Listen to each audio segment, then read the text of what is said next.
રાજ્યની 6 જૂની અને 9 નવી મળી કુલ 15 મહાનગરપાલિકાની ચૂંટણી માટે આજે મતદાન થઈ રહ્યું છે। વહેલી સવારથી જ લોકો લાઇનમાં ઊભા રહી ગયા હતા અને હાલ મતદાન શરૂ થતાની સાથે જ લોકો દ્વારા મતદાન કરવામાં આવી રહ્યું છે। મતદાનને લઈને લોકોમાં ભારે ઉત્સાહનો માહોલ જોવા મળી રહ્યો છે। રાજકોટમાં અંજલિબેન રૂપાણીએ ભાજપની જીતના વિશ્વાસ સાથે મત આપ્યો। જો કે આ દરમિયાન સ્વર્ગસ્થ વિજય રૂપાણીને યાદ કરી તેઓ ભાવુક થયા। સાહેબ વગર બધું અધૂરું જ છે અને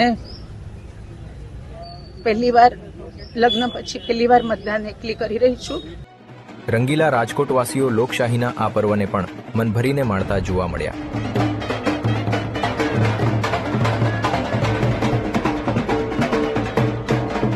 લોકશાહીના આ મહાપર્વને લઈને સિનિયર સિટીઝનમાં એક અનેરો ઉત્સાહ જોવા મળ્યો।